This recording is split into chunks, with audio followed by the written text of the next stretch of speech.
ప్రభూ, మా పట్ల కృపజూపి నీ రక్షణ మాకు దయచేయుము. హల్లెలూయా, హల్లెలూయా. తండ్రి, కుమార, పరిశుద్ధాత్మ నామములో మీకు శాంతి కలుగును గాక. ఆగమనకాల మొదటి ఆదివారము.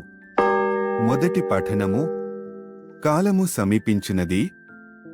యిర్మీయా గ్రంథము 33వ అధ్యాయము 14 నుంచి 16 వరకు వచనములు.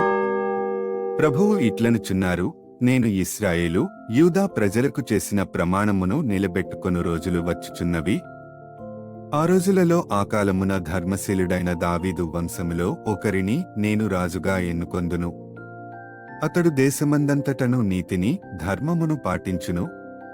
ఆ కాలమున యూదా గోత్రము రక్షణమును బడయును, యెరూషలేము రక్షణ బడయును. ప్రభువు మనకు రక్షణము అని ఆ నగరమునకు పేరు పెట్టబడును.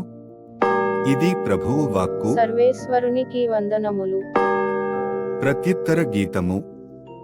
కీర్తనల గ్రంథము 25వ అధ్యాయము 4 నుంచి 5 వరకు, 8 నుంచి 9 వరకు, 10, 14 వచనములు. అందరూ, ఓ ప్రభూ, నేను మీకు ప్రార్థన చేయుచున్నాను. ప్రభూ, నీ మార్గములను నాకు తెలియచేయుము, నీ త్రోవలను నాకెరిగింపుము. నన్ను నీ సత్యము నందు నడిపింపుము. నన్ను రక్షించు దేవుడవు కనుక నాకు బోధింపుము. ఎల్లవేళల నీ కొరకే వేచియుందును. అందరూ, ఓ ప్రభూ, నేను మీకు ప్రార్థన చేయుచున్నాను. ప్రభువు మంచివాడు, ధర్మవర్తనుడు. అతడు పాపులకు తన త్రోవలను తెలియచేయును, వినయవంతులను సన్మార్గమున నడిపించును, దీనాత్ములకు తన మార్గమును బోధించును. అందరూ, ఓ ప్రభూ, నేను మీకు ప్రార్థన చేయుచున్నాను.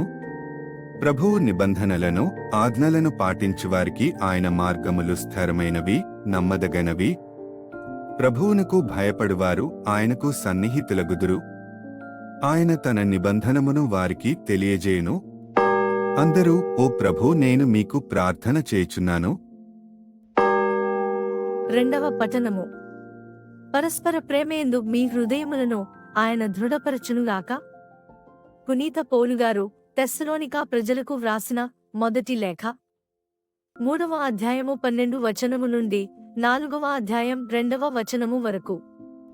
మేము మీ పట్ల ప్రవర్తించినట్లే ప్రభువు మిమ్ము పరస్పర ప్రేమయందును మానవులందరి పట్ల ప్రేమయందును వర్ధిల్లజేయునుగాక. ఈ విధముగా మీ హృదయములను ఆయన దృఢపరచును. మన ప్రభువుగు యేసు ఆయన పరిశుద్ధులతో కలిసి వచ్చినప్పుడు మన దేవుడును తండ్రియును అగు ఆయన సమక్షమున మీరు పరిశుద్ధత విషయమై నిందారహితులగుదరు. చిట్టచివరిగా సోదరులారా, దేవుని సంతోషపెట్టుటకు ఎట్లు జీవింపవలెనో మా నుండి మీరు నేర్చుకొంటిరి. మీరు ఇప్పుడు చేయుచున్నట్లే ఇంకనూ అధికముగా అటులనే జీవించుచు అభివృద్ధి సాధింపవలనని మేము మిమ్ము ఇప్పుడు ప్రభువుగు యేసుక్రీస్తు నామమున బ్రతిమాలుచున్నాము, హెచ్చరించుచున్నాము. ఎలైనా యేసు ప్రభువు అధికారమున మేము మీకు ఎట్టి ఉత్తర్వులను జారీ చేసితేమో మీకు ఎరుకయే కదా. ఇది ప్రభువు వాక్కు. సర్వేశ్వరునికి వందనములు. సువిశేష పఠనము. మనుష్యకుమారుడు శక్తితోనూ మహామహిమతోనూ ఆకాశమున మేఘారూఢుడై వచ్చుటను మీరు చూచెదరు. అపోస్తలుడైన పునీత లుకా గారు వ్రాసిన పవిత్ర సువిశేషములోని భాగము. ప్రభువా మీకు మహిమ కలుగునుగాక. 21వ అధ్యాయము 25 నుంచి 28 వరకు మరియు 34 నుంచి 36 వరకు వచనములు. సూర్య చంద్ర నక్షత్రములలో సూచనలు కనిపించును. భూమిపై జాతులకు గడ్డుకాలము దాపురించును. సముద్రతరంగ గర్జనలతో ప్రజలెల్ల అల్లకల్లోలమగుదురు. ఏలైనా అంతరిక్ష శక్తులు కంపించును. ప్రజలు ప్రపంచమున సంభవించు విపత్తుల వలన భయముచే తమ ధైర్యమును కోల్పోవుదురు. అప్పుడు మనుష్యకుమారుడు శక్తితోనూ మహామహిమతోనూ ఆకాశమున మేఘారూఢుడై వచ్చుటను వారు చూచెదరు. ఇవి అన్నీ సంభవింపనున్నప్పుడు ధైర్యముతో తల ఎత్తి చూడుడు. ఏలైనా మీ రక్షణకాలము ఆసన్నమైనది. తుచ్చ విషయాసక్తితోనూ త్రాగుడుతోనూ చీకుచింతలతోనూ మీరు మందమతులుగాక అప్రమత్తులై ఉండుడు. లేనిచో ఆ దినము ఆకస్మికముగా ఉచ్చువలే వచ్చిపడును. ఏలైనా ఆ దినము భూలోకవాసులందరిపైకి వచ్చును.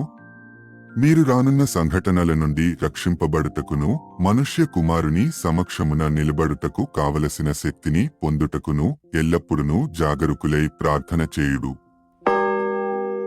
ఇది క్రీస్తు సువిశేషము. క్రీస్తువా మీకు స్తుతి కలుగును గాక. సువిశేష పఠనము ద్వారా మన పాపములు క్షమింపబడును గాక. ఆమెన్.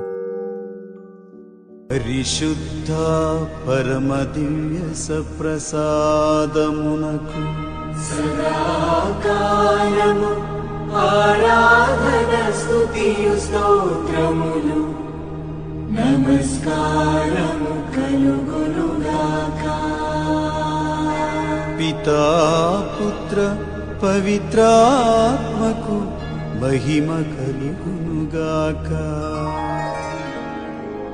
ఆదిలో కలిగినట్లు ఇప్పుడును మరెప్పుడును సదాకాలము కలుగునుగాక.